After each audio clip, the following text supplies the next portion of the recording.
नमस्कार, जय Hind. Ice Hindi channel से मैं हूं प्रदीप, आपका बहुत बहुत स्वागत करता हूं। दोस्तों, ये 66 बीपीएससी प्रीलिम्स का दूसरा फुल लेंथ टेस्ट है और इस वीडियो में हम इस टेस्ट से रिलेटेड सभी क्वेश्चंस पर डिटेल में बात करेंगे। चलिए शुरू करते हैं। इसमें पहला क्वेश्चन है, ईस्ट इंडिया एसोसिएशन की स्थापना किसने किया था। दोस्तों, आपको पता होगा कि हमारे देश में 1885 में इंडियन नेशनल कांग्रेस की स्थापना हुई, लेकिन इंडियन नेशनल कांग्रेस की स्थापना से पूर्व ही हमारे देश में साथ ही साथ विदेशों में भी कई संगठनों की स्थापना की गई ताकि भारत के स्वशासन के लक्ष्य को पूरा किया जा सके। तो इसी क्रम में आप देख सकते हैं यहाँ पर कि ईस्ट इंडिया एसोसिएशन की स्थापना किया गया था। तो क्वेश्चन आपसे पूछा गया कि इसकी स्थापना किसने किया, तो इसकी स्थापना की गई थी दादा भाई नौरोजी के द्वारा। कब किया गया था, तो आप देख सकते हैं 1866 में ईस्ट इंडिया एसोसिएशन की स्थापना हुई। कहाँ पर हुई, तो लंदन में इसकी स्थापना की गई। दादा भाई नौरोजी के बारे में अगर बात करें तो इन्हें grand old man of India भी कहा जाता था, वयोवृद्ध पुरुष भी कहा जाता था। अच्छा, इस संगठन का उद्देश्य क्या था। जो ईस्ट इंडिया एसोसिएशन बनाया गया, इसका उद्देश्य था ब्रिटिश जनता तथा वहाँ की संसद को भारतीय विषयों से अवगत कराना था। अब जब 1885 के बाद एक चरण पढ़ते हैं, उदारवादी चरण, 1885 से 1905 का चरण। तो इसमें जो उदारवादी नेता हैं वो क्या मानते हैं, वो मानते हैं कि ब्रिटिश जो हैं वो अपने स्वभाव से न्यायप्रिय लोग हैं। वो भारत की एक्चुअल समस्या क्या है कि वो भारत की समस्या से परिचित नहीं है। अगर उन्हें हम भारत की समस्या से अवगत करवा दें तो वो भारत को स्वशासन दे सकते हैं। ये 1885 से 1905 के बीच जो उदारवादी नेता थे उनकी सोच है। लेकिन ध्यान रखना, ये ईस्ट इंडिया एसोसिएशन उससे पहले बना हुआ है, ठीक है, इंडियन नेशनल कांग्रेस से। लेकिन अगर इसके उद्देश्य के बारे में देखेंगे आप, तो इसका भी उद्देश्य कहीं ना कहीं उसी प्रकार का है। ईस्ट इंडिया एसोसिएशन की स्थापना किया गया ताकि वहाँ की जनता को भारतीय समस्या से परिचित करवाया जा सके। वहाँ की जनता को ये प्रभावित किया जाए कि आप उन लोगों को वोट दीजिए, मत दीजिए जो भारतीय समस्या से को सॉल्व करने में रुचि रखते हों, ठीक है। वहाँ के सांसदों को भारत की समस्या से परिचित करवाया जाए। तो ये इसका मुख्य उद्देश्य रखा गया। आप यहाँ पर देख सकते हैं, इस संगठन को सबसे अधिक समर्थन भारत में बम्बई प्रेसिडेंसी में मिला और 22 मई 1869 को बम्बई में इसकी एक शाखा को स्थापित किया गया, ठीक है। नेक्स्ट क्वेश्चन, वर्ष 1937 के समय हुए प्रांतीय चुनावों के समय भारत का वायसराय कौन था। आपको पता है कि 1935 के अधिनियम के तहत 1937 में प्रांतों में चुनाव हुआ था, जिसमें कांग्रेस ने कई राज्यों में सरकार का गठन किया था। तो उस समय भारत का वायसराय कौन था 1937 में, तो आपको पता है 1937 में वायसराय था लॉर्ड लिनलिथगो। कौन था, लॉर्ड लिनलिथगो। आप यहाँ पर देख सकते हैं, यहाँ पर 1936-37 के बीच में ये चुनाव हुआ था। वायसराय उस समय लिनलिथगो था, 1936 से 44 के बीच, ठीक है। इसका जो कार्यकाल था बहुत ही लंबा था। और यहाँ पर ध्यान से देखिए आप, जो कांग्रेस थी उसको 6 प्रांतों में कांग्रेस को बहुमत मिला और साथ ही उसने 2 प्रांतों में और सरकार बनाई। ध्यान रखिएगा, अगर आपसे पूछा जाए कि उस समय कुल कितने प्रांतों में सरकार बनाई, तो मैं आपको बता देता हूँ यहाँ पर पूरा क्लियर। यूपी को उस समय संयुक्त प्रांत के नाम से जाना जाता था। यूपी के बाद एमपी के बाद बिहार। आपको क्रम बहुत ही आसानी से याद हो जाएगा, यूपी, एमपी, बिहार के बाद उड़ीसा के बाद यहाँ पर आप देख लें कि ये जो बंगाल प्रेसिडेंसी है उसी का हिस्सा बिहार है। लेकिन ध्यान रखना, बंगाल में कांग्रेस ने सरकार नहीं बनाई थी, ठीक है। यूपी, एमपी, बिहार, उड़ीसा के बाद नीचे आ जाइए आप मद्रास प्रेसिडेंसी, और मद्रास प्रेसिडेंसी के बाद बम्बई प्रेसिडेंसी, ठीक है, बम्बई प्रेसिडेंसी। यहाँ पर बंगाल प्रेसिडेंसी में सरकार कांग्रेस ने नहीं बनाई थी। इसके बाद मद्रास और बम्बई ये हो गया। अब यहाँ पर ध्यान से देखिए तो 2 राज्य और 2 प्रांत और असम और एक है पश्चिमोत्तर प्रांत, ठीक है। तो ये कुल मिलाकर इतने स्टेट्स थे जहाँ पर सरकार बनाई गई थी। कितने स्टेट हो गए संयुक्त प्रांत, एमपी, उड़ीसा, बिहार, मद्रास, बम्बई, असम, पश्चिमोत्तर प्रांत, अर्थात कुल 8 राज्यों में कांग्रेस ने सरकार बनाई थी, जिसमें से 6 प्रांतों में कांग्रेस को पूर्ण बहुमत मिला था, ठीक है। अब यहीं पर एक घटना हो जाती है सेकेंड वर्ल्ड वार की। 1939 में सेकेंड वर्ल्ड वार शुरू हो जाता है और ब्रिटिशों के ऊपर जब दबाव बढ़ने लगा तब उन्होंने क्या किया कि भारत को बिना भारतीय सरकार से पूछे हुए उन्होंने भारत को सेकेंड वर्ल्ड वार में शामिल कर लिया। इसके विरोध में जो हमारी प्रांतीय सरकारें थीं उन्होंने 15 नवंबर 1939 को त्यागपत्र दे दिया। ठीक है, 15 नवंबर 1939 को त्यागपत्र दे दिया और 22 दिसंबर 1939 को, ध्यान से समझिएगा, 22 दिसंबर 1939 को, एक महीने बाद लगभग को, जो मुस्लिम लीग थी उसने इस दिवस को मुक्ति दिवस के रूप में मनाया। मुक्ति दिवस किससे मुक्ति? कांग्रेस से मुक्ति। ठीक है, 22 दिसंबर 1939 को। क्लियर हो गया? चलिए आगे चलते हैं। संघीय न्यायालय किस अधिनियम की विशेषता थी? जो हमारा सुप्रीम कोर्ट आप देख सकते हैं, पहले उसे फेडरल कोर्ट के नाम से जाना जाता था। तो संघीय न्यायालय किस अधिनियम की विशेषता थी? तो इसकी बात की गई थी 1935 के अधिनियम में। ठीक है, और आप यहाँ पर देख सकते हैं बाकी चीज़ें। नेक्स्ट क्वेश्चन, बिहार के 1857 के विद्रोह का नेतृत्व किसके पास? जब 1857 का विद्रोह हुआ तो बिहार में इसका नेतृत्व किसके द्वारा किया गया? तो आप जानते हैं इसका नेतृत्व किया गया था कुंवर सिंह के द्वारा। ठीक है, इसमें कुछ डिटेल में बातें हैं। 1857 के विद्रोह में बिहार में शाहाबाद, पटना और गया जिले में ये विद्रोह के प्रमुख केंद्र थे।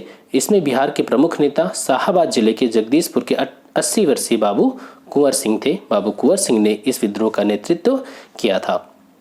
ठीक है, चलिए आगे चलते हैं। निम्न में से कौन गदर पार्टी से संबंधित नहीं था? लाला हरदयाल, जवाहरलाल नेहरू, राजा महेंद्र प्रताप, मैडम भीकाजी कामा। तो इसमें कौन गदर पार्टी से संबंधित नहीं था? तो आपको पता है जवाहरलाल नेहरू इससे संबंधित बिल्कुल नहीं थे। ठीक है, अब थोड़ी सी बात गदर पार्टी की कर लें तो 19वीं शताब्दी के अंत में बहुत से भारतीय अमेरिका और कनाडा में जाकर के बसे हुए थे। अब यहाँ पर देखें तो 1 नवंबर 1913 को सैन फ्रांसिस्को में गदर पार्टी की स्थापना की गई थी और इसके संस्थापक कौन थे? लाला हरदयाल थे, जबकि इसके अध्यक्ष कौन थे? सोहन सिंह भाकना। और इसमें अन्य नेताओं का नाम देखिए तो रामचंद्र, बरकतुल्ला, रास बिहारी बोस, राजा महेंद्र प्रताप, अब्दुल रहमान, मैडम भीकाजी कामा। ठीक है, ये गदर पार्टी से संबंधित अन्य लोग हैं। नेक्स्ट क्वेश्चन, किसे भारतीय शांति का जन्मदाता कहा जाता है? भारतीय अशांति का जन्मदाता कहा जाता है। भारत में जो अशांति है उसका मुख्य कारण कौन है? तो यहाँ पर बाल गंगाधर तिलक को माना जाता है। क्यों? यहाँ पर देखिए, ये भारतीय मत नहीं है, आप इसको एक्सप्लेनेशन देखें। लंदन टाइम्स के संवाददाता, यहाँ पर देखिए इंडियन अनरेस्ट, एक किताब लिखी, इंडियन अनरेस्ट किताब लिखा गया था वैलेंटाइन सिरोल। क्या नाम है? वैलेंटाइन सिरोल। इन्होंने कहा था कि जो तिलक हैं, बाल गंगाधर तिलक हैं, ये भारतीय शांति के जन्मदाता हैं। ठीक है, और बाल गंगाधर तिलक के बारे में आपको पता है कि ये उग्रवादी दल से संबंध रखते थे और इन्हें ही भारत का बेताज बादशाह भी कहा जाता था, लोकमान्य भी इन्हें ही कहा जाता था। और इन्होंने 2 पत्र, समाचार पत्र भी निकाला था, केसरी और मराठा। ठीक है, जो मराठा था वो अंग्रेजी भाषा में और केसरी मराठी भाषा में। हालांकि उसका नाम मराठा नहीं बल्कि महारट्टा है। क्या नाम है? महारट्टा। वो नाम उसका शुद्ध रूप महारट्टा है, बाकी वो बिगड़ते हुए वो मराठा बन गया। आगे चलते हैं। संपत्ति का पलायन सिद्धांत, ड्रेन ऑफ वेल्थ, किसने प्रस्तुत किया था? तो ड्रेन ऑफ वेल्थ आपको पता है दादा भाई नौरोजी के द्वारा ये सिद्धांत दिया गया था। इसमें यहाँ पर दादा भाई नौरोजी ने बताया कि कैसे अंग्रेज भारत का शोषण कर रहे हैं, भारत से वो चीज़ें बाहर भेज रहे हैं जिसका भारत को कोई भी लाभ नहीं होता है। जैसे कि जो भी वेतन ब्रिटिश लोगों को दिया जाता है, ब्रिटिश कर्मचारियों को, भारत से जो भी चीज़ें एक्सपोर्ट की जाती हैं बहुत ही सस्ती कीमत पर। ठीक है, बहुत सारी चीज़ें दादा भाई नौरोजी ने गिनाई जिसको उन्होंने कहा किस में रखा? ड्रेन ऑफ वेल्थ में रखा, जिसके बदले भारत को कुछ भी नहीं मिलता। ठीक है, और दादा भाई नौरोजी की एक प्रसिद्ध पुस्तक भी है, the poverty and un British rule in India. ठीक है, गरीबी और गैर ब्रिटिश रूल इन इंडिया। आगे चलते हैं। किसके काल में ब्लैक होल की घटना हुई थी? ब्लैक होल की घटना किसके काल में हुई थी? तो पता है सिराजुद्दौला के काल में। क्यों? क्योंकि जब प्लासी का युद्ध हुआ था 1756 में, तो उसी के समय एक कहानी गढ़ी गई। अब ये रियल है कि क्या है कुछ क्लियर नहीं है, लेकिन कहानी ये गढ़ी गई कि सिराजुद्दौला ने एक छोटे से कमरे में 146 अंग्रेजों को बंद कर दिया था। कमरे का साइज़ क्या था? 18 फीट लंबा और 14 फुट 10 इंच चौड़ा। इसमें 146 लोगों को बंद कर दिया था, जिसमें से अगली सुबह मात्र 23 जिंदा बचे थे। उसमें एक था हॉलवेल। ठीक है, उसी ने इस कहानी को बनाया था। अब वो ये जिंदा बच गया था। अब कहानी रियल है कि क्या है? तो इसी घटना को क्या कहते हैं हम? ब्लैक होल की घटना। आगे चलते हैं। यूरोपीय समुदायों में किसने भारत के साथ प्रथम व्यापारिक संबंध स्थापित किया था? तो प्रथम व्यापारिक संबंध कौन स्थापित करेगा? जो भारत में पहले आएगा। तो सबसे पहले कौन आए थे? पुर्तगाली।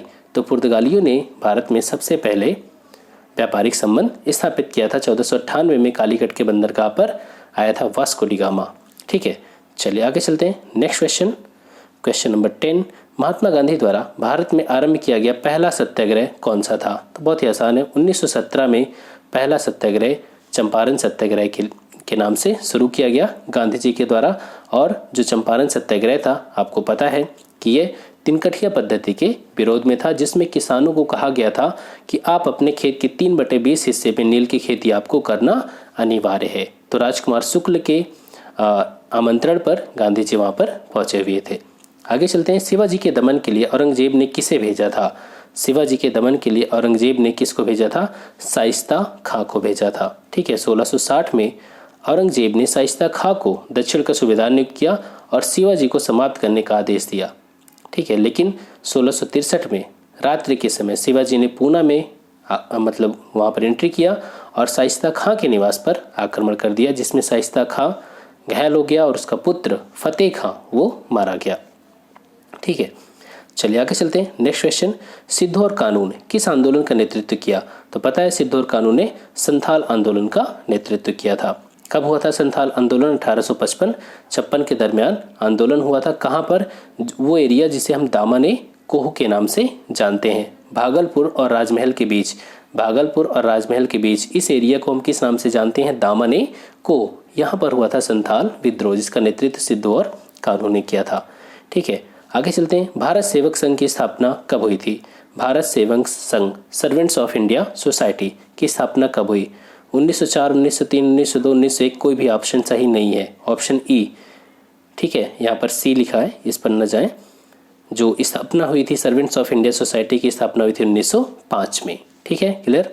और यहाँ पर देख लें, गोपाल कृष्ण गोखले के द्वारा इसकी स्थापना की गई थी। नेक्स्ट क्वेश्चन, एटक का उपाध्यक्ष कौन था? उपाध्यक्ष पूछा गया है। All India trade union Congress.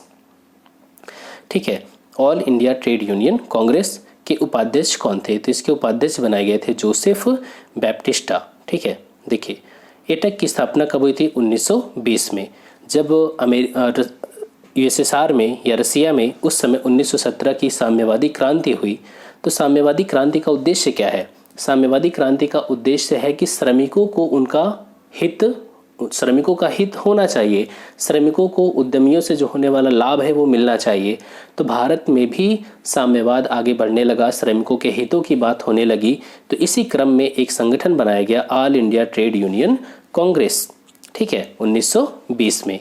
ठीक है, बम्बई में। और इसके संस्थापक कौन थे? NM जोशी। और इसके अध्यक्ष किसको बनाया गया था? लाला लाजपत राय को। और इसके उपाध्यक्ष के रूप में जोसेफ बैप्टिस्टा को। जबकि इसके महामंत्री कौन थे? दीवान चमनलाल बजाज। ठीक है, दीवान चमनलाल बजाज इसके महामंत्री थे। नेक्स्ट क्वेश्चन, पहला अखिल भारतीय किसान सम्मेलन कहाँ आयोजित हुआ? पहला अखिल भारतीय किसान सम्मेलन का आयोजन कहाँ किया गया था? लखनऊ में। 1936 में अखिल भारतीय किसान संगठन बना। ठीक है, और यहाँ पर ध्यान से देखें, 11 अप्रैल 1936 को लखनऊ में इसका पहला अधिवेशन संपन्न किया गया। स्वामी सहजानंद सरस्वती इसके अध्यक्ष बने और प्रोफेसर NG रंगा इसके महासचिव चुने गए। ठीक है, और इसी समय 1 सितंबर 1936 को किसान दिवस के रूप में मनाने का निर्णय लिया गया था। नेक्स्ट क्वेश्चन, निम्न में से किसके शासनकाल में तार व्यवस्था का प्रारंभ हुआ? डलहौजी के टाइम में। बहुत ही आसान है, हालांकि अब तार व्यवस्था अब नहीं है, अब तो मोबाइल फ़ोन सब कुछ आ गया। तो तार व्यवस्था की शुरुआत भारत में लॉर्ड डलहौजी के टाइम से शुरू हुई। डलहौजी का कार्यकाल 1848 से 56 के बीच ये भारत में गवर्नर जनरल के रूप में था। ठीक है, और डलहौजी के बारे में आपको पता ही है कि इसी के समय डाक सेवा भी प्रारंभ हुई थी भारत में। इसी ने हड़प की नीति के तहत बहुत सारे, जैसे झांसी है, उदयपुर है, इन सभी को उसने मिलाया था। इसी के शासनकाल में दूसरा आंग्ल बर्मा युद्ध हुआ था। पंजाब, सिक्किम और अवध को भी इसने ब्रिटिश भारत में मिलाया था। आगे चलते हैं। स्वदेशी आंदोलन का सबसे अधिक प्रभाव किस क्षेत्र पर पड़ा?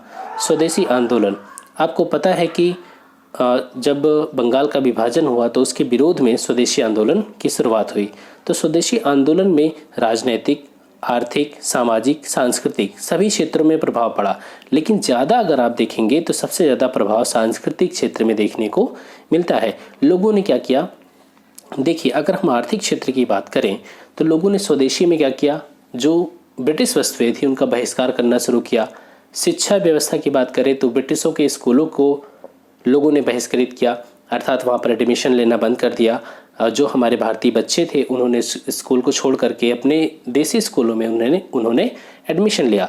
लेकिन अगर हम सांस्कृतिक की बात करें तो सबसे ज़्यादा प्रभाव जो देखने को मिला वो सांस्कृतिक क्षेत्रों में इसी समय बंगला साहित्य का काफ़ी विकास हुआ। ठीक है, बंगला साहित्य विशेषकर काव्य के लिए यह एक स्वर्णकाल था। इसी समय रविन्द्रनाथ टैगोर, द्विजेंद्र लाल राय, मुकुंद दास, सैयद अबू अहमद, इन्होंने जो गीत लिखा वो आंदोलनकारियों के लिए प्रेरणा स्रोत बने।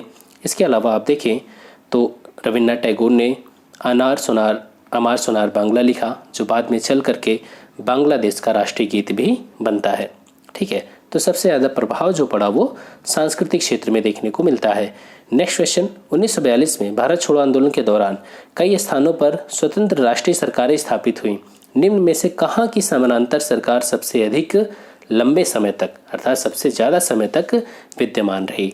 तो कौन सी सरकार थी वो? सतारा की सरकार थी। देखिए, जब भारत छोड़ो आंदोलन हुआ तो जैसे यहाँ पर सतारा है, ठीक है, बलिया और मिदनापुर, इन जगहों पर क्या हुआ कि कुछ समानांतर सरकारों की स्थापना हुई। जैसे बलिया में चित्तू पांडे, ठीक है, सतारा में नाना पाटिल, वाई.बी. चौहान, इनके नेतृत्व में समानांतर सरकारों की स्थापना हुई। तो जो सतारा महाराष्ट्र की सरकार थी वो काफ़ी लंबे समय तक चली थी। आगे चलते हैं। नेक्स्ट क्वेश्चन, जलियांवाला बाग हत्याकांड 1919 के विरोध स्वरूप रविन्द्रनाथ टैगोर ने ब्रिटिश सरकार के द्वारा प्राप्त नाइटहुड की उपाधि वापस कर दी। गवर्नर जनरल की कार्यकारिणी परिषद से एक भारतीय ने त्यागपत्र दिया। बताइए उस व्यक्ति का नाम क्या था? पहली बात यहाँ पर कि रविन्द्रनाथ टैगोर ने नाइटहुड की उपाधि दिया। दूसरी बात कि गवर्नर जनरल की कार्यकारिणी परिषद से एक भारतीय ने त्यागपत्र दिया था, उनका नाम क्या है? तो आप जानते हैं उनका नाम है शंकरन नायर। क्या नाम है? शंकरन नायर।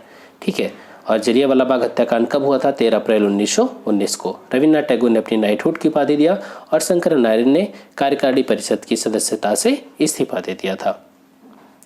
नेक्स्ट क्वेश्चन, सविनय अवज्ञा आंदोलन को अंतिम रूप से कब वापस लिया गया था? सविनय अवज्ञा आंदोलन इसको अंतिम रूप से वापस लिया गया था 7 अप्रैल 1934 को। देखिए, ये दो चरणों में चलता है। एक चलता है द्वितीय गोलमेज सम्मेलन से पहले और दूसरा द्वितीय गोलमेज सम्मेलन के बाद। क्योंकि द्वितीय गोलमेज सम्मेलन से पहले जब गांधी इरविन समझौता हुआ था तो गांधी इरविन समझौते में ये बात हुई थी कि गांधी जी आप सविनय अवज्ञा आंदोलन को स्थगित कर दीजिए और दूसरे गोलमेज सम्मेलन में पार्टिसिपेट करिए।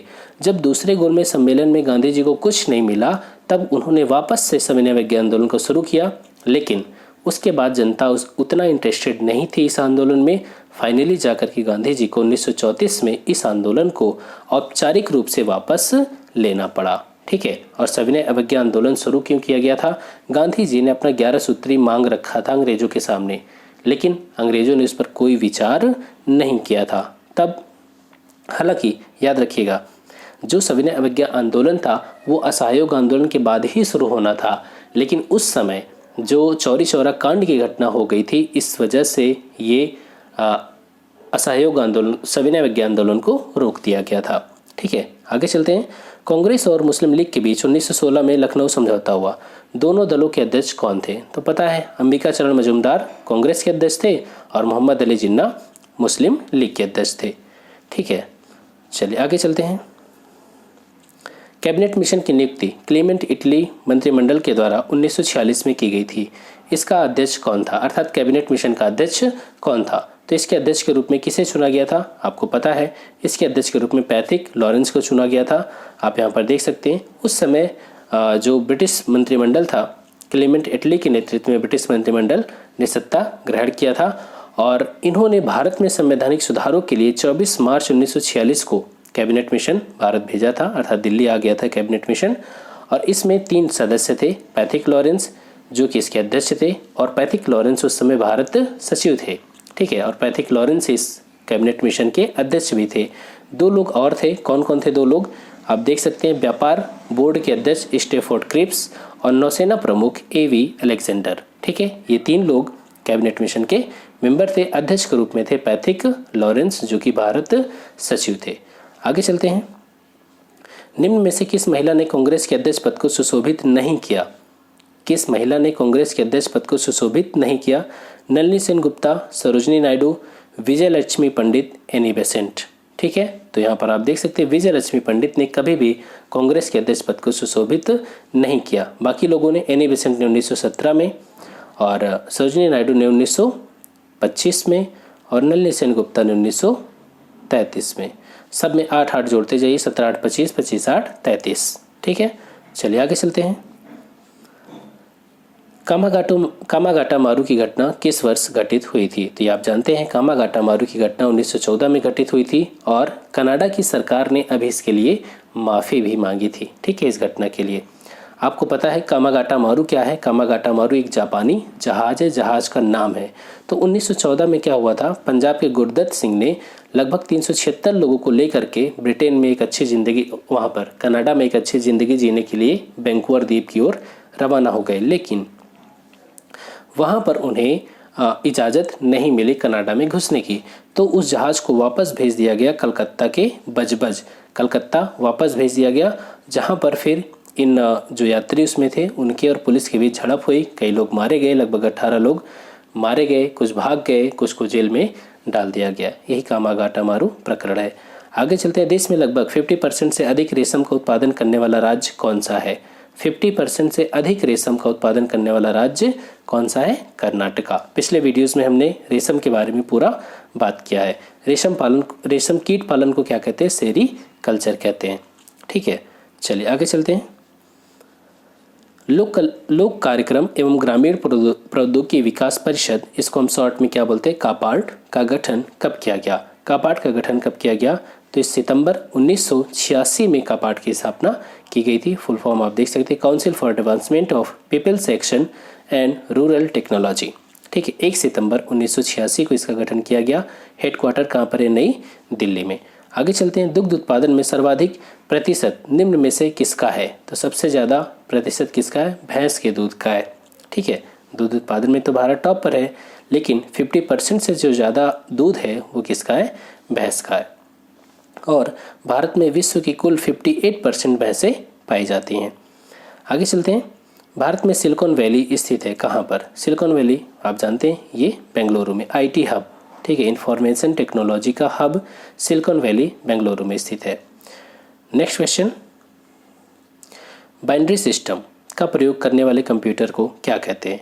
बाइनरी सिस्टम का प्रयोग करने वाले कंप्यूटर को हम क्या बोलते हैं? डिजिटल कंप्यूटर, जो 0 और 1 के बीच चलता है। ठीक है, कंप्यूटर कोई और भाषा नहीं समझता, उसे सिर्फ 2 अंक पता होते हैं, 0 और 1, इसी पे वो पूरा काम करता है। कंप्यूटर का मस्तिष्क क्या कहलाता है? कंप्यूटर का मस्तिष्क कहलाता है CPU, सेंट्रल प्रोसेसिंग यूनिट। ठीक है, CPU। जब भी आप माउस से क्लिक करते हैं कुछ भी, तो अगर आपके पास बड़ा वाला कंप्यूटर होगा तो एक CPU उसमें नीचे रखा हुआ होगा, तो वहीं पर सारी प्रोसेसिंग का काम होता है।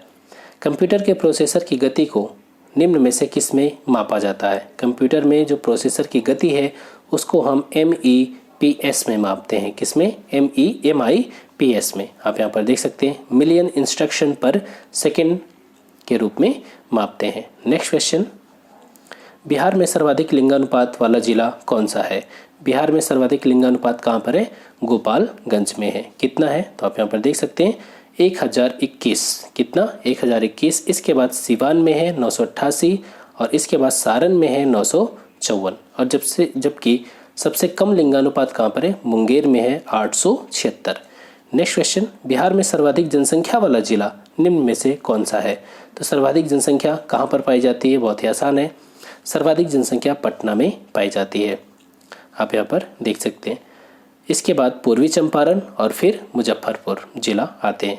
भारत का सर्वप्रथम राष्ट्रीय उद्यान कौन सा है? तो बहुत ही आसान है, ये है कॉर्बेट राष्ट्रीय उद्यान, जिम कॉर्बेट नेशनल पार्क। पहले इसे हम किस नाम से जानते थे? हैली नेशनल पार्क के नाम से भी जानते थे। 1936 में यह राष्ट्रीय पार्क बना था। कहाँ पर? ये उत्तराखंड में। आगे चलते हैं। निम्न में से कौन सा एक ग्रीन हाउस गैस नहीं है? जलवाष्प है, मीथेन है, क्लोरोफ्लोरोकार्बन है, नाइट्रोजन एक ग्रीन हाउस गैस नहीं है। ग्रीन हाउस का काम क्या होता है? ग्रीन हाउस जैसे कि जो ठंडे प्रदेश होते हैं वहाँ पर शीशे का घर बना दिया जाता है, जो सौर विकिरण को तो आने देता है लेकिन पार्थिव विकिरण को जाने नहीं देता।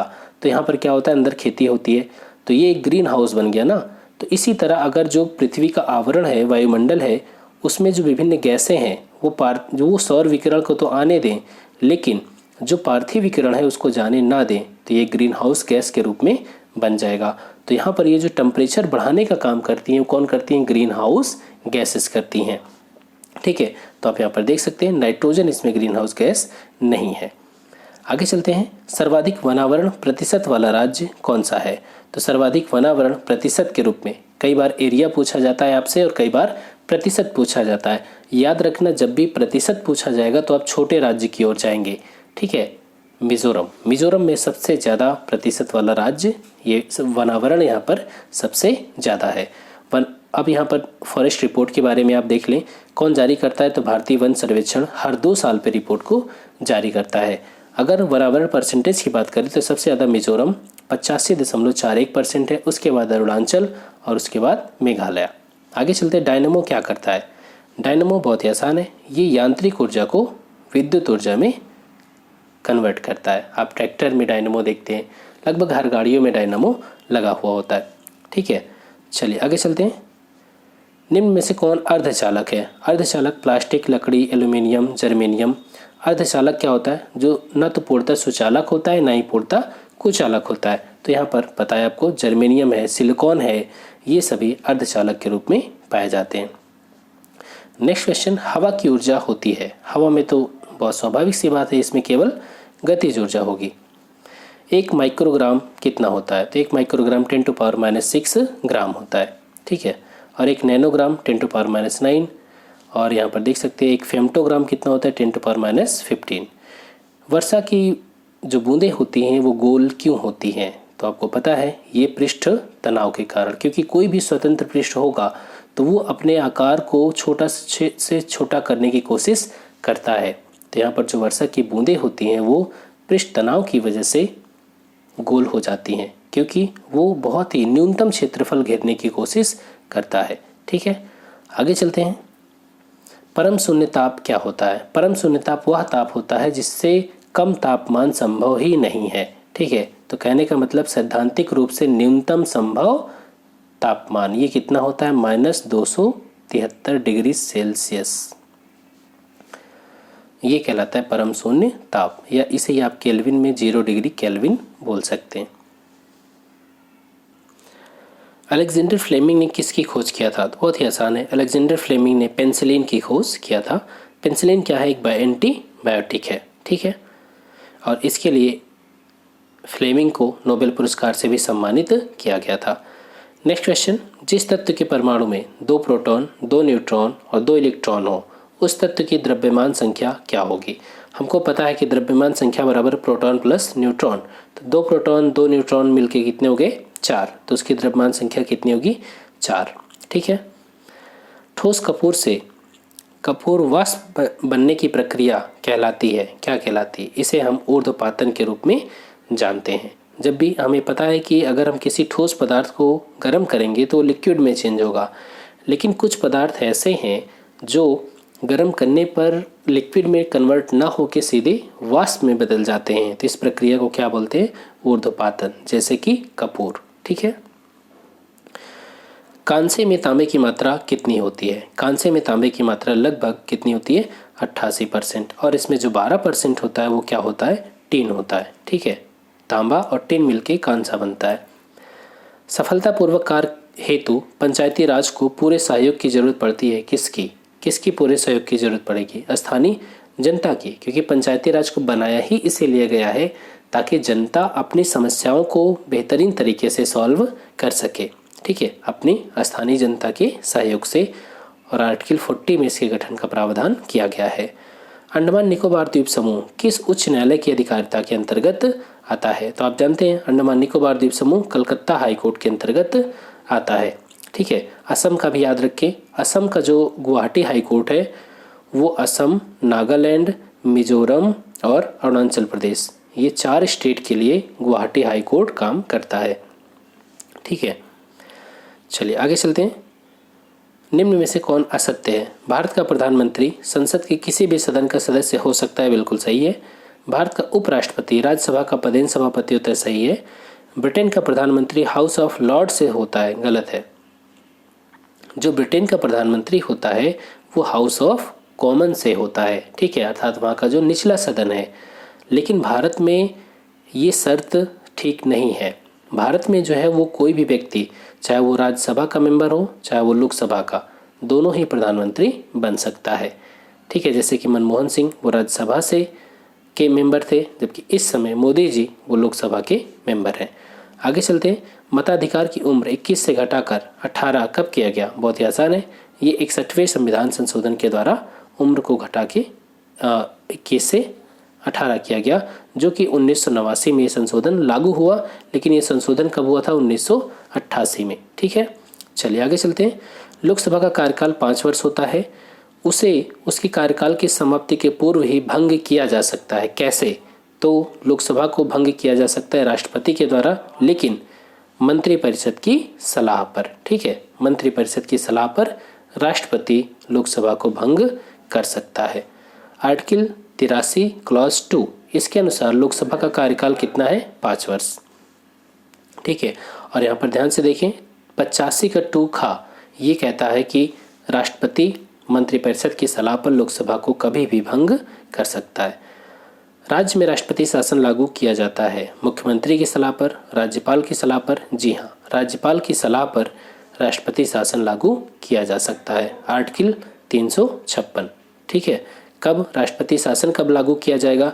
जब राज्य में ऐसी परिस्थितियां उत्पन्न हो जाए कि राज्य का शासन संवैधानिक प्रावधानों के अनुसार नहीं चलाया जा रहा, तब राज्यपाल राष्ट्रपति को राष्ट्रपति शासन लगाने के लिए प्रतिवेदन करता है। भारतीय संविधान में नया अध्याय मूल कर्तव्य कब जोड़ा गया? तो मूल कर्तव्य 42वें संविधान संशोधन के तहत 1976 में जोड़ा गया। किस समिति की सिफारिश पर? सरदार स्वर्ण सिंह समिति की सिफारिश पर जोड़ा गया। और यहाँ पर इस समय मूल कर्तव्यों की संख्या कितनी है? तो मूल कर्तव्यों की संख्या 11। आगे चलते हैं। राज्यसभा का सभापति कौन होता है? तो राज्यसभा का सभापति उपराष्ट्रपति होता है। उपराष्ट्रपति राज्यसभा का पदेन सभापति होता है। आर्टिकल 64 में उपराष्ट्रपति के बारे में वर्णन किया गया है, ठीक है। चलिए आगे चलते हैं। भारत में पंचायती राज प्रणाली किस व्यवस्था के अंतर्गत की गई है? तो आप जानते हैं कि आर्टिकल 40 में है, और आर्टिकल 40 कहाँ पर आता है? DPSP में। राज्य के नीति निर्देशक तत्व में ग्राम पंचायतों के गठन के बारे में कहा गया है। नेक्स्ट क्वेश्चन, निम्न में से कौन केंद्र और राज्यों में राजस्व बंटवारे के लिए मापदंडों की अनुशंसा करता है? तो आप जानते हैं ये वित्त आयोग का काम है, और इस समय जो वित्त आयोग चल रहा है कौन सा? आर्टिकल 280 में वित्त आयोग के गठन का प्रावधान है, और 15वें वित्त आयोग ने अपनी रिपोर्ट दे दिया है। इसके अध्यक्ष कौन है? NK सिंह है। नेक्स्ट क्वेश्चन, निम्न में से कौन सा केंद्रीय सरकार का कर नहीं है? सीमा शुल्क, उत्पाद शुल्क, आयकर, भूमि राजस्व। जो भूमि राजस्व होता है वो केंद्रीय सरकार का कर नहीं होता, बल्कि वो राज्य सरकार का कर होता है। नेक्स्ट क्वेश्चन, भारतीय रिजर्व बैंक का लेखा वर्ष कितना होता है? तो भारतीय रिजर्व बैंक का 1 जुलाई से 30 जून होता है। हर देश का, हर संस्था का अपना एक वित्त वर्ष होता है। इसी तरीके से RBI का जो वित्त वर्ष है वो 1 जुलाई से 30 जून के बीच में है, ठीक है। और जो RBI है, RBI की स्थापना कब की गई थी? 1935 में किया गया था, और इसका राष्ट्रीयकरण कब किया गया था? 1949 में। चलिए आगे चलते हैं। भारत के राष्ट्रीय शेयर बाजार का मुख्यालय कहाँ पर है? बहुत ही आसान है, ये मुंबई में है शेयर बाजार का मुख्यालय, ठीक है। और जो राष्ट्रीय शेयर बाजार की स्थापना हुई वो फेरवानी समिति की सिफारिश पर नवंबर 1992 में किया गया था। मिश्रित अर्थव्यवस्था का क्या मतलब होता है? मिश्रित अर्थव्यवस्था का मतलब होता है जहां पर निजी और सार्वजनिक दोनों क्षेत्रों की विद्यमानता होती है, और दोनों ही क्षेत्र देश के कल्याण के लिए काम करते हैं। उसे हम मिक्स्ड इकोनॉमी कहते हैं, ठीक है। चलिए आगे चलते हैं। सर्व शिक्षा अभियान निम्न में से किस आयु वर्ग के लिए है? तो बहुत ही आसान है, ये 6 से 14 आयु वर्ग के बच्चों के लिए सर्व शिक्षा अभियान को लॉन्च किया गया था 2001 में, ठीक है। चलिए आगे चलते हैं। हड़प्पा कालीन फारस की मोहरें किस संदर्भ स्थल से प्राप्त हुई हैं? ये प्राप्त हुई हैं लोथल से, और इसी से पता चलता है कि हमारा जो हड़प्पा कालीन लोग थे वो फारस से व्यापार किया करते थे। ठीक है, चलिए आगे चलें। उत्तर वैदिक काल में किस यज्ञ को किए बिना कोई भी व्यक्ति राजा का पद प्राप्त नहीं कर सकता था? कौन सा यज्ञ था वो? राजसूय यज्ञ। ठीक है, राजसूय यज्ञ के बिना कोई भी व्यक्ति राजा के पद पे नहीं बैठता था। इसमें क्या होता था? इस यज्ञ में वरुण और इंद्र का अभिषेक किया जाता था। और जो अश्वमेघ यज्ञ होता था वो क्यों किया जाता था? एक घोड़ा छोड़ दिया जाता था, वो घोड़ा जहाँ तक भी जाता था वो क्षेत्र उसमें शामिल हो जाता था जिस राजा ने छोड़ा है। लेकिन अगर कोई उस घोड़े को रोक लेता था तो उस राजा से उसे युद्ध करना पड़ता था। ठीक है, चलिए आगे चलते हैं। जैनों की दूसरी संगीति कहाँ आयोजित हुई थी? ये हुई थी वल्लभी में। वल्लभी कहाँ पर है? गुजरात में। ठीक है, आप एक बौद्ध धर्म की 5 संगीतियाँ और जैन धर्म की 2 संगीतियाँ याद रखें। जो जैनों की दूसरी संगीति हुई थी वो वल्लभी में गुजरात में हुई थी। ठीक, नेक्स्ट क्वेश्चन। निम्न में से किस पुराण में शैव धर्म के 4 संप्रदाय बताए गए हैं? तो यहाँ पर शैव धर्म के 4 संप्रदायों की बात की गई है वामन पुराण में। किसमें? वामन पुराण। ठीक है, यहाँ पर आप देख सकते हैं चारों संप्रदायों के बारे में, पाशुपत, कापालिक, कालामुख और लिंगायत। ठीक है, और यहाँ पर सबसे जो प्राचीन संप्रदाय है वो पाशुपत संप्रदाय है, जिसके संस्थापक कौन? लकुलिस थे। कौन? लकुलिस। Next question. इनमें से किस अभिलेख में सम्राट अशोक ने कहा कि सभी मनुष्य मेरी संतान के समान है? तो इसमें बात हुई थी प्रथम पृथक शिलालेख में। ठीक है, प्रथम पृथक शिलालेख में। आप यहाँ पर देख लीजिए, धौली और चौगढ़ ये दोनों स्थान कहाँ पर है? उड़ीसा में। इन अभिलेखों में 11, 12 और 13 ये जो क्रम है वो नहीं है। इनकी जगह पर 2 पृथक लेख हैं। इन्हीं में अशोक ने कहा था कि सभी मनुष्य मेरी संतान के समान हैं। ठीक है, चलिए आगे चलते हैं। Next question. किस अभिलेख में रुद्रदामन प्रथम की विभिन्न उपलब्धियां वर्णित है? तो आप जानते हैं कि रुद्रदामन प्रथम का जो अभिलेख है वो जूनागढ़ का अभिलेख है। ठीक है, जूनागढ़ कहाँ पर है? जूनागढ़ है गुजरात में। गुजरात की गिरनार पर्वत से ये अभिलेख प्राप्त हुआ है। इसी में ये जो अभिलेख है वो ब्राह्मी लिपि में उत्कीर्ण है, संस्कृत भाषा में लिखा गया है। ठीक है, चलिए आगे चलते हैं। दीवान ए रियासत और दीवान ए मुस्तक राज विभाग की स्थापना किसने किया था? तो ये किया गया था अलाउद्दीन खिलजी के द्वारा। दीवान ए रियासत विभाग का काम क्या था? इसमें आपको पता है कि अलाउद्दीन खिलजी ने एक मंडी का निर्माण किया था। जो मंडी व्यवस्था थी उसमें दीवान ए रियासत जो अधिकारी था उसकी जिम्मेदारी थी कि वो पूरा देखे। ठीक है, एक अधिकारी सहना ए मंडी, इसकी नियुक्ति की गई थी दीवान ए रियासत के अंतर्गत। और जो यहाँ पर आप ध्यान से देखिए दीवान ए मुस्तक राज है, यह कर व्यवस्था के लिए किया गया था कि जो व्यक्ति कर नहीं देते थे उनसे कर वसूली के लिए दीवान ए मुस्तक राज व्यवस्था की स्थापना किया गया। एहोल अभिलेख का संबंध किससे है? तो एहोल अभिलेख आप जानते हैं पुलकेशिन द्वितीय का संबंध है एहोल अभिलेख से। इसी अभिलेख में बताया गया है पुलकेशिन द्वितीय और हर्ष के बीच युद्ध के बारे में बताया गया था, और इस युद्ध में हर्षवर्धन हार जाता है और पुलकेशिन द्वितीय की विजय होती है। Next question. भक्ति काल के कवि मलुक दास का जन्म कहाँ हुआ था? तो इनका जन्म हुआ था इलाहाबाद में। हालांकि इलाहाबाद सही नहीं है, कौशाम्बी में हुआ था, आज के कौशाम्बी में। पहले कौशाम्बी जिला इलाहाबाद में आता था, लेकिन अब जो कौशाम्बी जिला है वो अलग कर दिया गया, तो कौशाम्बी की कड़ा में, ठीक है, इनका जन्म हुआ था। तो वास्तविक आंसर आपका होगा कौशाम्बी। अगर कौशाम्बी नहीं है तो आप इलाहाबाद कर सकते हैं। ठीक है, और इन्होंने कहा था कि राम और रहीम एक ही ईश्वर के 2 नाम हैं। इनका एक महत्वपूर्ण कथन है कि अजगर करे न चाकरी, पंछी करे न काम, दास मलुका कह गए सबके दाता राम। अमुक्तमाल्यद रचना के लेखक कौन? अमुक्तमाल्यद रचना के लेखक कृष्णदेव राय। कृष्णदेव राय किस वन से संबंधित थे? तो ये कृष्णदेव राय तुलु वन से संबंध रखते थे। जब आप दक्षिण भारत के बारे में पढ़ेंगे तो वहाँ पर कृष्णदेव राय के बारे में पढ़ा जाता है, विजयनगर साम्राज्य। ठीक है, और यहाँ पर आप देखें तो कृष्णदेव राय ने तेलुगु भाषा में अमुक्तमाल्यद की रचना किया था, जबकि संस्कृत में जाम्बवती कल्याण ऊषा पैड़य नामक ग्रंथ लिखा था। Next question. किसने कहा था कि मैंने मुट्ठी भर बाजरे के लिए लगभग हिंदुस्तान का पूरा साम्राज्य खो दिया होता? किसने कहा था? शेरशाह सूरी ने कहा था। जब राजपूतों से युद्ध हुआ उसका, तो उनकी वीरता को देख करके उसके मुंह से ये बातें निकल पड़ी थी। भारत में सर्वाधिक कोयला का भंडार कहाँ पाया जाता है? तो कोयला का भंडार सबसे ज़्यादा आपको देखने को मिलेगा झारखंड में। ठीक है, इसके बाद उड़ीसा और इसके बाद छत्तीसगढ़। वेम्बनाड झील कहाँ पर है? तो वेम्बनाड झील आप जानते हैं कि ये आपको मिलेगी केरला में। ठीक है, केरल में वेम्बनाड झील स्थित है और वेलिंगटन द्वीप भी यहीं पर है। यहीं इसी झील में एक नौकायन प्रतियोगिता होती है जिसे हम वेली कल्लम कहते हैं। क्या कहते हैं? वेली कल्लम कहते हैं। नेक्स्ट क्वेश्चन, स्वर्ण रेखा नदी कहाँ से निकलती है? तो स्वर्ण रेखा नदी छोटा नागपुर के पठार से निकलती है। ठीक है, छोटा नागपुर के पठार से निकलती है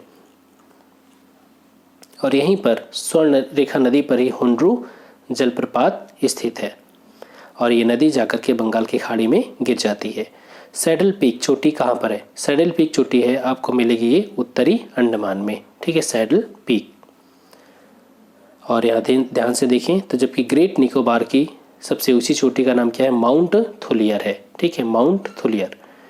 नेक्स्ट क्वेश्चन, बड़ा लाचा दर्रा कहाँ पर है? तो बड़ा लाचा दर्रा हिमाचल प्रदेश में देखने को मिलेगा और ये जो बड़ा लाचा दर्रा है वो कुल्लू मनाली को लेह से जोड़ता है। ठीक है, जास्कर श्रेणी की सबसे ऊंची चोटी कौन सी है? जास्कर श्रेणी की सबसे ऊंची चोटी नंगा पर्वत है। जास्कर श्रेणी की सबसे ऊंची चोटी नंगा पर्वत। ठीक है, अब यहाँ पर देखें तो काराकोरम, लद्दाख, जास्कर ये सभी जो है वो ट्रांस हिमालय के हिस्से हैं। तो ट्रांस जो हिमालय का जास्कर श्रेणी है इसी की सर्वोच्च चोटी यहाँ पर नंगा पर्वत है। ठीक है, चलिए आगे चलते हैं। गंगा, गोदावरी एवं कृष्णा किस अपवाह प्रतिरूप के उदाहरण हैं? तो ये सभी वृक्षाकार अपवाह प्रतिरूप के उदाहरण हैं। जैसे कि एक मुख्य नदी है, बाकी इससे नदियाँ आके मिलती जाती हैं जो इसकी सहायक नदियाँ, तो एक वृक्ष का निर्माण करती हैं। निम्न उद्योगों में उनकी अवस्थिति में कौन एक सही सुमेलित नहीं है? एल्यूमिनियम जेके नगर, तांबा मलाजखंड, कागज टीटागढ़, भदोही जूट। ध्यान से आप देखें तो भदोही जूट के लिए फेमस नहीं है। भदोही में कारपेट उद्योग ज़्यादा फेमस है। ठीक है, भदोही जो संत रविदास नगर है उसी का नाम क्या है? भदोही। जब बसपा की सरकार आई थी तो उसने भदोही का नाम संत रविदास नगर कर दिया था। जब सपा की सरकार आई तो उसने वापस भदोही कर दिया।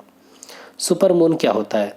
सुपरमून वो कंडीशन है जब चंद्रमा पृथ्वी के सबसे नज़दीक होता है, इसे ही हम सुपरमून के नाम से जानते हैं। ठीक है, इस समय जो चंद्रमा होता है वो 14% बड़ा और 30% अधिक चमकीला दिखाई देता है। इटली का विसुवियस, जापान का फ्यूजियामा, ये सब किस प्रकार के ज्वालामुखी हैं? ये सभी सक्रिय ज्वालामुखी हैं। ठीक है, इनसे समय समय पर मैग्मा बाहर निकलता रहता है। बेरिंग जलसंधि किनको जोड़ती है? जलसंधि किसको किसको जोड़ती है? तो आप देख सकते हैं ये बेरिंग सागर और चुकची सागर को जोड़ती है। ठीक है, इंग्लिश चैनल तो हो ही नहीं सकता, आयरिश सागर हो ही नहीं सकता, अराफुरा, पापुआ न्यू गिनी ये सब हो ही नहीं सकता। तो आंसर क्या है? बेरिंग सागर और चुकची सागर को आपस में जोड़ती है और अंतर्राष्ट्रीय तिथि रेखा के समानांतर स्थित है और अलास्का और रूस को अलग करती है। अलास्का किसका हिस्सा है? संयुक्त राज्य अमेरिका का हिस्सा है। ठीक है, नेक्स्ट क्वेश्चन, निम्न में से कौन सी एक ठंडी जलधारा नहीं है? आपको बताना है ठंडी जलधारा नहीं है। सोमाली धारा ठंडी जलधारा है, पश्चिमी ऑस्ट्रेलिया जलधारा ठंडी है, पूर्वी ग्रीनलैंड ये भी ठंडी, नॉर्वे जो गल्फ स्ट्रीम है वही आगे बढ़ करके क्या कहलाती है? नॉर्वेजियन धारा। तो ये एक गर्म जलधारा है। ठीक है, और इसी गर्म जलधारा की वजह से नॉर्वे वगैरह बहुत अधिक ठंडे नहीं हो पाते। प्रसिद्ध नियाग्रा जलप्रपात कहाँ पर है? तो आप जानते हैं ये अमेरिका में है और ये आपको जो पांचों झील मिलेंगी, superior, Michigan, Huron, eri, Ontario, तो जो इरी और ओंटारियो है उसी की सीमा पर आपको नियाग्रा जलप्रपात मिलेगा। ठीक है, इरी और ओंटारियो के बीच में।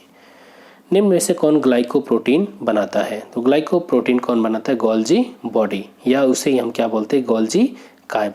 ठीक है, चलिए आगे चलते हैं। निम्न में से किस हार्मोन को फाइट या फ्लाइट हार्मोन कहा जाता है? आप जो अभी तक किताबों में पढ़ते होंगे आपने देखा होगा कि वो जो फाइट और फ्लाइट हार्मोन है वो एड्रीनलिन है। क्या है? एड्रीनलिन। लेकिन यहाँ पर एड्रीनलिन ऑप्शन में नहीं है, तो ध्यान से देखिएगा, एक ऑप्शन यहाँ पर दिया गया है कैटेकलमिनस। ठीक है, या इसे हम कैटेकॉलमाइंस बोल सकते हैं, कैटेकॉलमिनस बोल सकते हैं। तो जो आप एड्रेनलिन हार्मोन देखते हैं, डोपामाइन है, नॉरएपिनेफ्राइन है, ठीक है, तो ये सभी हार्मोन कैटेकालमिनस के अंतर्गत ही आते हैं, ठीक है। तो अगर यहाँ पर एड्रेनलिन हार्मोन नहीं है तो आप इस आंसर को सही कर सकते हैं। अगर आपके ऑप्शन में एड्रेनलिन दिया गया है तब उसे आप फाइट और फ्लाइट हार्मोन कहेंगे, लड़ो या उड़ो हार्मोन। इसे लड़ो या उड़ो क्यों कहते हैं? क्योंकि जब आप अचानक कोई चीज़ देखते हैं, जैसे आप रात में जा रहे थे और आपके सामने अचानक से सांप आ गया, तो आपकी हार्ट बीट बढ़ जाती है। क्यों बढ़ जाती है? इसी हार्मोन की वजह से, एड्रेनलिन। अगर ये हार्मोन ना निकले तो आपको हार्ट अटैक आ सकता है। तो ये हार्मोन क्या करता है? फाइट, युद्ध करता है, लड़ता है। अगर नहीं लड़ा तो फ्लाइट, मतलब कि ज़िंदगी से फिर गए, हम उड़ गए। तो फाइट और फ्लाइट हार्मोन इसे ही कहते हैं, ठीक है। चलिए आगे चलते हैं। लिम्फ नोड किस में पाया जाता है? तो लिम्फ नोड पाया जाता है लसिकाओं में, ठीक है। लिम्फ नोड लसिकाओं में पाया जाता है। कौन सा रोग टीनिया पेडिस नामक कवक से होता है? तो कौन सा रोग फंगस से होता है, और फंगस का नाम है टीनिया पेडिस। ये होता है एथलीट फुट। इस कवक की वजह से एथलीट फुट नामक रोग होता है, ठीक है। चलिए आगे चलते हैं। लाल रक्त कणिकाओं का निर्माण अर्थात आरबीसी, आप याद रखिएगा, आरबीसी, डब्ल्यूबीसी, प्लेटलेट्स, इन सभी का निर्माण कहाँ होता है? बोन मैरो में होता है। जो हमारी हड्डियाँ होती हैं, मोटी हड्डियाँ, उनकी बोन मैरो में इनका निर्माण होता है। शरीर का तापक्रम कौन कंट्रोल करता है? तो सारा काम मस्तिष्क करता है।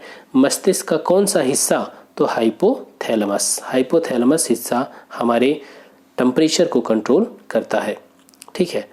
चलिए आगे चलते हैं। मधुमक्खी कॉलोनी के सदस्य एक दूसरे को किस प्रकार पहचानते हैं? देखिए काफ़ी इसका दो आंसर आपको मिलेगा, गंध से और नर्तन, नाचने से भी और गंध से भी, ठीक है। तो यहाँ पर गंध से और नर्तन से, दोनों तरीके से मधुमक्खी जो अपने कॉलोनी के मेंबर्स हैं उनको पहचानती है। इसके बारे में आपको पता होगा कि मधुमक्खी एक सामाजिक कीट होती है। इसमें एक रानी मक्खी, नर मक्खी और श्रमिक होते हैं। जो रानी मक्खी होती है उसका काम होता है अंडा देने का। नर जो मक्खी होते हैं वो सिर्फ संभोग करने का काम करते हैं जो रानी मक्खी उसके साथ, और जो श्रमिक मक्खी है वो सभी मोम और मधु मतलब शहद लाने का काम करती हैं, ठीक है। चलिए आगे चलते हैं। जीवन चक्र की दृष्टि से पौधे का सबसे महत्वपूर्ण अंग कौन सा है? तो यहाँ पर आप देखें तो इसमें सबसे महत्वपूर्ण अंग पुष्प होता है जीवन चक्र की दृष्टि से, क्योंकि पुष्प से ही क्या होता है? आगे बीज बनता है और फिर नए पौधे का निर्माण होता है। आगे चलते हैं। बिहार में स्थित महाजनपदों के बारे में जानकारी मिलती है कहाँ से? तो आप जानते हैं कि बौद्ध ग्रंथ अंगुत्तर निकाय और जैन ग्रंथ भगवती सूत्र में महाजनपदों के बारे में वर्णन किया गया है। तो आपका आंसर क्या हो जाएगा? अंगुत्तर निकाय। आगे चलते हैं। शुंग कला के उत्कृष्ट नमूने बिहार के किस स्थान से प्राप्त होते हैं? जो शुंग कला के उत्कृष्ट नमूने हैं वो बिहार के किस स्थान से प्राप्त होते हैं? तो आप यहाँ पर देख सकते हैं, ये हमें मिलते हैं बोध गया से। शुंग वंश का संस्थापक कौन था? पुष्यमित्र शुंग था, जो कि एक ब्राह्मण वंश का था। Next question. औरंगजेब के शासनकाल में बिहार में सरकार का मतलब प्रमंडल की संख्या कितनी थी? तो इसकी संख्या कितनी थी? 8। कितनी पाई जाती है? 8। औरंगजेब के शासनकाल में बिहार में कहाँ अलीवर्दी खान ने मराठों को पराजित किया था? ठीक है, तो कहाँ पराजित किया था? फतुहा के समीप, ठीक है, यहाँ पर ये पराजित किया। Next question. अंग्रेजों ने पटना में अपनी फैक्ट्री किस मुगल शासक के काल में स्थापित किया था? तो बहुत ही आसान है ये, शाहजहां के काल में अंग्रेजों ने पटना में अपनी फैक्ट्री लगाई थी। 1857 के आंदोलन के दौरान अंग्रेजों के विरुद्ध छापामार युद्ध किसने लड़ा था? तो यहाँ पर जो कुंवर सिंह के भाई अमर सिंह थे उन्होंने छापामार युद्ध लड़ा था, ठीक है। चलिए आगे चलते हैं। बिहार प्रांतीय कांग्रेस कमेटी के पहले अध्यक्ष कौन थे? बिहार प्रांतीय कांग्रेस कमेटी के पहले अध्यक्ष कौन बने थे? नवाब सरफराज हुसैन खान, ठीक है, Nawab Sarfaraz Hussain Khan. Next question. Aarogya Setu app कितने भाषाओं में उपलब्ध है? आरोग्य सेतु ऐप आप जानते होंगे, आपके मोबाइल में इंस्टॉल भी होगा। इसमें क्या है, पूरी डिटेल होती है कि डेली केसेस कितने आ रहे हैं, टोटल केसेस कितने हैं, आपके 500 मीटर, 1 किलोमीटर, 10 किलोमीटर के रेंज में कितने पॉजिटिव केसेस हैं। तो यह लगभग 11 भाषाओं में उपलब्ध है, 11 भाषाओं में, ठीक है। चलिए आगे चलते हैं। हाल ही में चर्चित ऑपरेशन ट्विस्ट का संबंध किससे है? ऑपरेशन ट्विस्ट जो है वो आरबीआई का एक मौद्रिक नीति उपकरण है। क्या है? आरबीआई का एक मौद्रिक नीति उपकरण है। इसके माध्यम से जो आरबीआई है वो बॉन्ड को कम ब्याज दर, अधिक ब्याज दर, इस हिसाब से वो मैनेज करता है, उसको बेच करके, खरीद करके। ठीक है, चलिए आगे चलते हैं। हाल ही में किस देश को हिंद महासागर आयोग, इंडियन ओशियन कमीशन के पर्यवेक्षक के रूप में शामिल किया गया? तो भारत को आईओसी के पर्यवेक्षक के रूप में शामिल किया गया। ये जो हिंद महासागर आयोग है, ये इसमें कितने मेंबर्स हैं आप यहाँ पर देख सकते हैं। ये 1982 में इसकी स्थापना हुई थी और इसका जो मुख्यालय वो मॉरिशस में है। इसमें 5 सदस्य देश हैं और 4 पर्यवेक्षक राष्ट्र हैं। नेक्स्ट क्वेश्चन, हाल ही में किसने केंद्रीय सतर्कता आयोग में सतर्कता आयुक्त के रूप में शपथ ग्रहण किया? तो किसने? सुरेश एन पटेल। ठीक है, सुरेश एन पटेल को सीवीसी के रूप में शपथ दिलाया गया। ठीक है, और इनका जो कार्यकाल है वो दिसंबर 2022 तक रहेगा। और सीवीसी की स्थापना के संथानम की अध्यक्षता में गठित एक समिति की सिफारिशों पर सीवीसी की स्थापना 1964 में की गई थी। नेक्स्ट क्वेश्चन, हाल ही में किस राज्य ने आप्त मित्र हेल्पलाइन और मोबाइल एप्लीकेशन लॉन्च किया? किसने? कर्नाटक सरकार के द्वारा आप्त मित्र हेल्पलाइन और मोबाइल एप्लीकेशन लॉन्च किया गया। ठीक है, बीएस येदियुरप्पा के द्वारा। आगे चलते हैं। हाल ही में किस राज्य ने सुजलाम सुफलाम जल संचय अभियान की शुरुआत किया? तो सुजलाम सुफलाम ये जल संचय अभियान की शुरुआत किस सरकार के द्वारा? गुजरात सरकार के द्वारा किया गया। उद्देश्य क्या है कि मानसून से पूर्व झीलों और नदियों को गहरा किया जाए, ताकि जो मानसून से होने वाली बारिश है उसको, उस पानी को इकट्ठा किया जा सके। हाल ही में मूडीज इन्वेस्टर सर्विस ने 2020-21 में भारत की जीडीपी ग्रोथ रेट कितनी अनुमानित की? उसने कहा कि भारत की जीडीपी ग्रोथ रेट कितनी रहेगी? 0% रहेगी, क्योंकि कोविड की वजह से, फिर लॉकडाउन, ये सभी चीज़ों की। किस मंत्रालय ने परियोजना निगरानी इकाई की शुरुआत किया? तो बहुत ही आसान है, ये कोयला मंत्रालय के द्वारा इसकी शुरुआत किया गया है। ठीक है, नेक्स्ट क्वेश्चन, 18 से 20 अक्टूबर 2020 को विश्व प्रेस स्वतंत्रता सम्मेलन का आयोजन कहाँ किया गया? तो इसकी ये जो विश्व प्रेस स्वतंत्रता सम्मेलन, इसका आयोजन हेग, नीदरलैंड में किया गया। ठीक है, आगे चलते हैं। हाल के दिनों में सोशल मीडिया उपयोगकर्ताओं द्वारा एक अनौपचारिक शब्द मिल्क टी अलायंस का बहुत प्रयोग किया जा रहा है। यह किस देश से संबंधित है? Milk tea alliance. Milk tea alliance का संबंध किससे है? थाईलैंड से है। ठीक है, यहाँ पर काफ़ी किया गया। जो थाईलैंड के लोग थे उन्होंने मिल्क टी अलायंस वर्ड का यूज़ किया। ताइवान, हांगकांग, इन देशों की संप्रभुता का समर्थन करने के लिए ये ट्विटर पर काफ़ी इसको प्रमोट किया गया था। आगे चलते हैं। हाल ही में डीआरडीओ द्वारा विकसित यूवी ब्लास्टर, यूवी का मतलब अल्ट्रा वायलेट, ब्लास्टर का संबंध किससे है? तो ये एक सैनिटाइजर है। क्या है? सैनिटाइजर। ठीक है, इसमें क्या होगा? अल्ट्रा वायलेट किरणों के माध्यम से चीज़ों को सैनिटाइज किया जाएगा। नेक्स्ट क्वेश्चन, हाल ही में किस राज्य सरकार ने निजी क्षेत्र की नौकरियों में राज्य के युवकों को 75% आरक्षण देने की घोषणा किया? किसने? हरियाणा सरकार ने। ठीक है, आगे चलते हैं। हाल ही में किस भारतीय लेखक को ग्रेट इमिग्रेंट्स 2020 का अवार्ड प्रदान किया गया? किसको? सिद्धार्थ मुखर्जी को ग्रेट इमिग्रेंट्स 2020 का अवार्ड प्रदान किया गया, सिद्धार्थ मुखर्जी।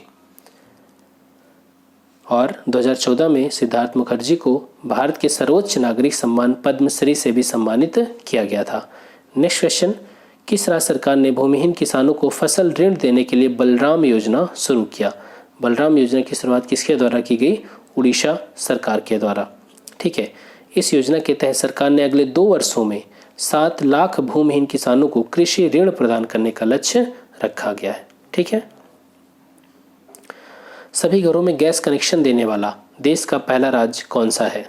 तो यहाँ पर हिमाचल प्रदेश ने सभी घरों में गैस कनेक्शन दे दिया है। ठीक, भारतीय भाषाओं को प्रोत्साहन देने के उद्देश्य से ऑल इंडिया रेडियो ने हाल ही में किस भाषा में पहले समाचार कार्यक्रम का प्रसारण किया है? किस भाषा में? संस्कृत। ठीक है, संस्कृत भाषा में यहाँ पर आकाशवाणी ने पहले यहाँ पर नाम भी रखा गया संस्कृत साप्ताहिकी, इस नाम से अपने कार्यक्रम का प्रसारण कर रही है। आगे चलते हैं।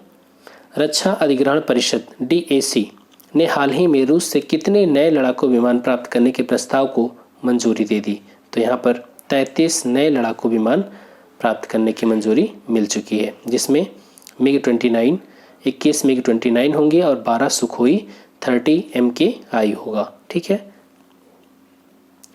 रूस में संविधान संशोधन की मंजूरी मिलने के बाद व्लादिमीर पुतिन कब तक रूस के राष्ट्रपति के पद पर रह सकते हैं? हालांकि अब तो और भी कुछ देखने को मिल रहा है कि हो सकता है वो अगले साल ही राष्ट्रपति के पद से त्यागपत्र दे दे। 2036 आपका आंसर क्या है? 2036 तक अब वो राष्ट्रपति के पद पे रह सकते हैं।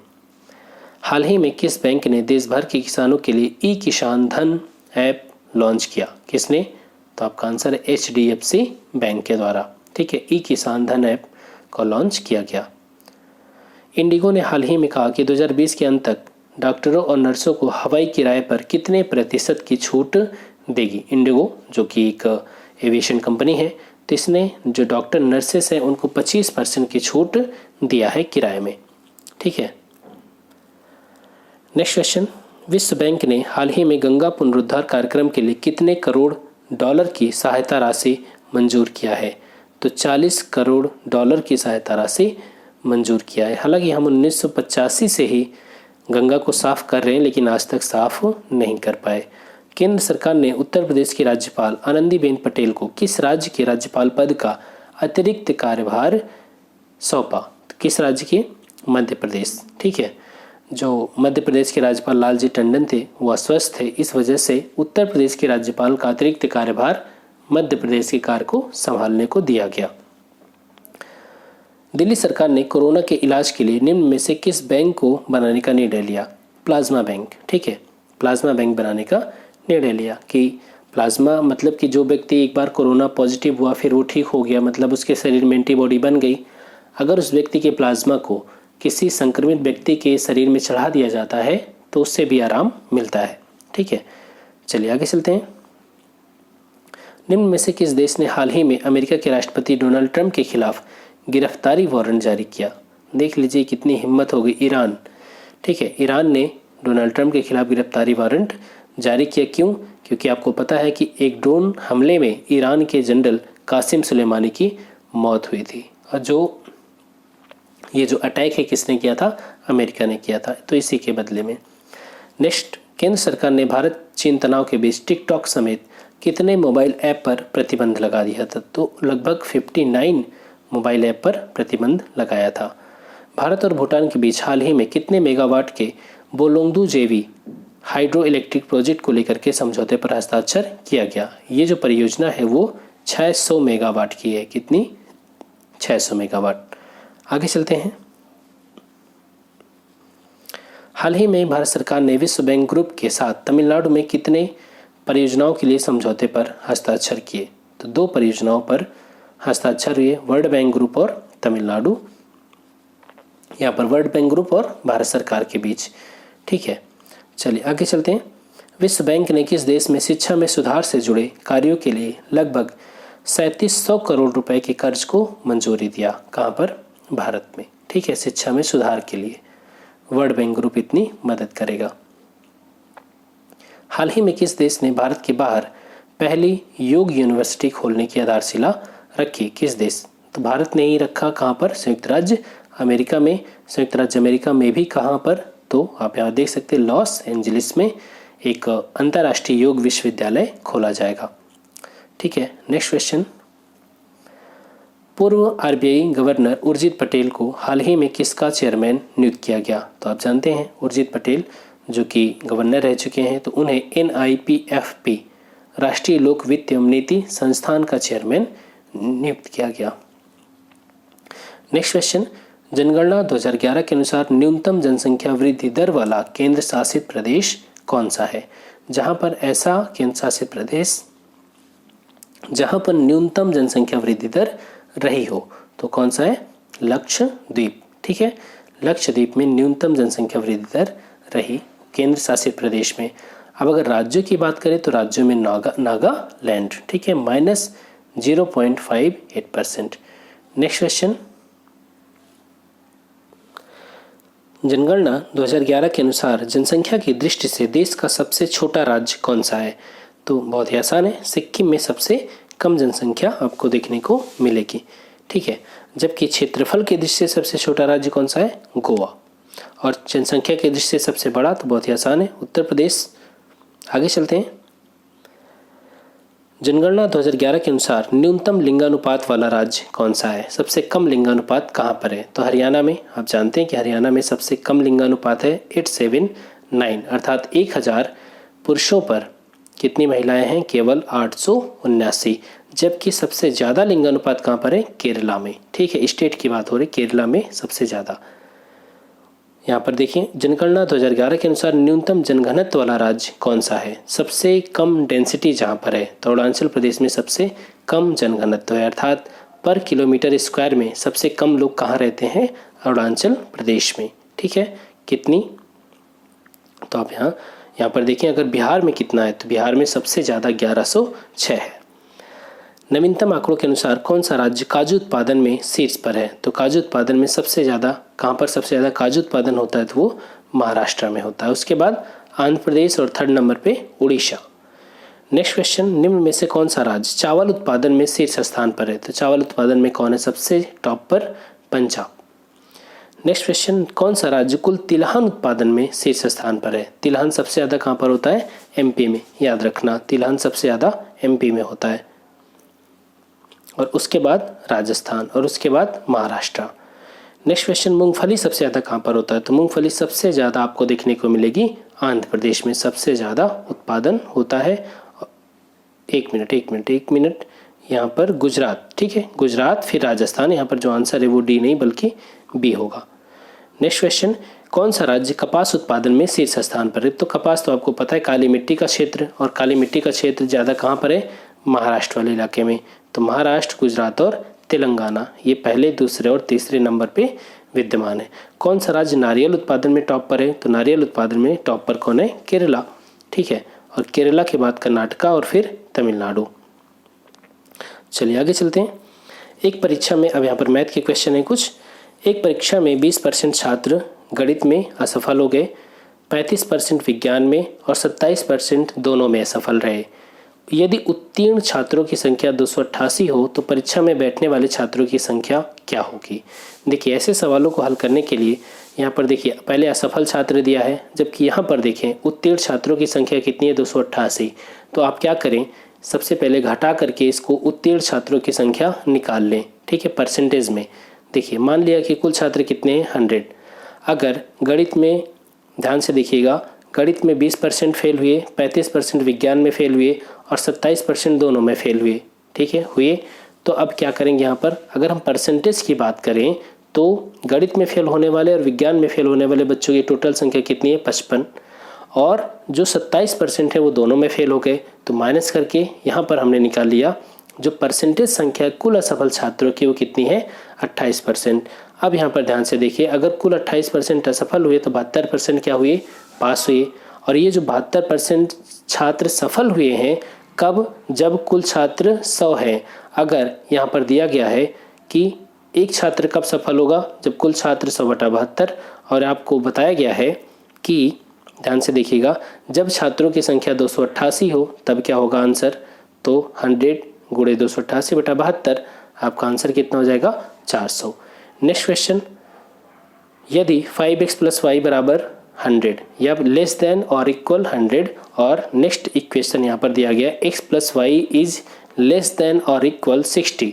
ठीक है, तो बहुत ही आसान है, यहाँ पर आपको z = 50x + 15y का मान बताना है। तो देखिए बहुत ही आसान है, यहाँ पर आपको ये दो समीकरण बनेंगे, 5x + y और x + y = 60। दोनों समीकरण को आप हल करेंगे तो यहाँ से x और y की वैल्यू निकाल लेनी है और आराम से आ जाएगा। यदि a का अर्थ प्लस b का अर्थ माइनस c का अर्थ डिवाइड और d का अर्थ है यहाँ पर मल्टीप्लिकेशन, तो इसकी वैल्यू क्या होगी? आप यहाँ पर इसको रखेंगे, ध्यान से देखिए, तो ये कुछ इस तरीके से बन जाएगा। 18 + 12 / 6 × 2 - 5। तो इसमें बोर्ड मास एक पूरा प्रक्रिया है। क्या है? बोर्ड मास, ये आपको पता होगा। सबसे पहले हम क्या करेंगे, यहाँ पर डिवाइड करेंगे। 18 प्लस यहाँ से 6 से भाग दे देंगे 12 में, तो यहाँ पर 2 आ जाएगा और फिर मल्टीप्लाइड बाई 2 -5। अब क्या करेंगे, मल्टीप्लाई करेंगे, 18 प्लस 2 दूना 4, फिर -5, 18 4 22 -5, आंसर क्या हो जाएगा आपका 17। एक कक्षा के विद्यार्थियों की औसत आयु 15 वर्ष थी। 15 वर्ष थी। अभी हमें कितने स्टूडेंट है पता नहीं है। जब 5 लड़के और आ गए तब उनकी औसत आयु कितनी हो गई, 12 वर्ष 6 माह।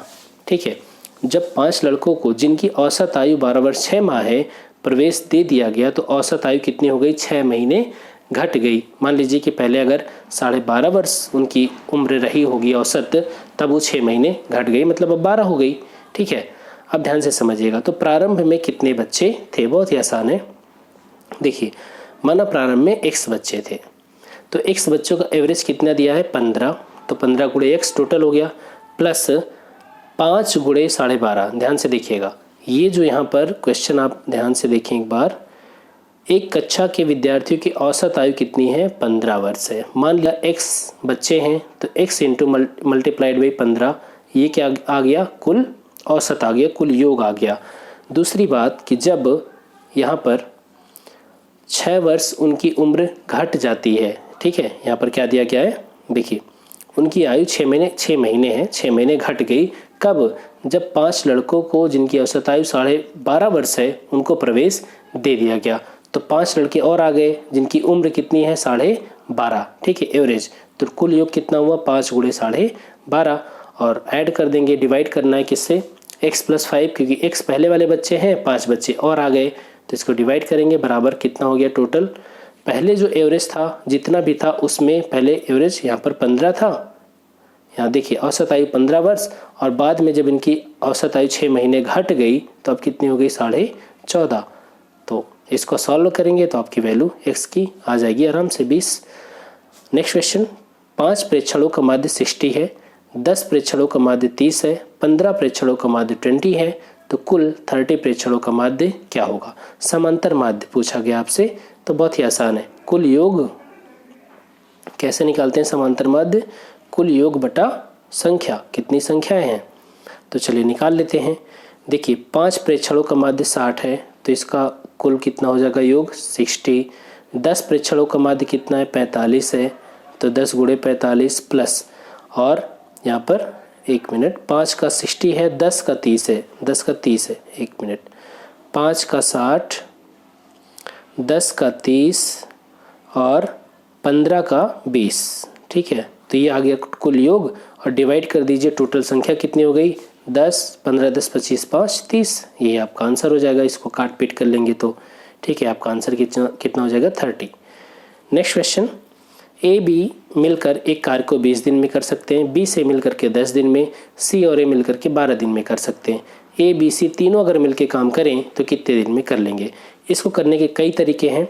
देखिए ए बी सी, ए और बी मिलकर के, मतलब ए प्लस बी मिलकर के 20 दिन में काम करता है, बी और सी मिलकर के 10 दिन में काम करता है, सी और ए मिलकर के 12 दिन में काम करता है। एक तरीका जो यहाँ पर सॉल्व किया गया है वो देख लीजिए। अगर हम ए और बी का एक दिन का काम निकालें तो कितना काम करते हैं 1/20। इसी तरीके से बी प्लस सी, उसी तरीके से सी प्लस ए। अब क्या करेंगे, हमको चूंकि तीनों का काम निकालना है तो क्या करेंगे, जोड़ देंगे। तो इधर को जोड़ेंगे तो 2a + b + c आ जाएगा, और इधर वाली वैल्यू जोड़ेंगे तो ये आ जाएगा। तो यहाँ पर आपका जो a + b + c का एक दिन का काम आएगा वो 7/60 आएगा।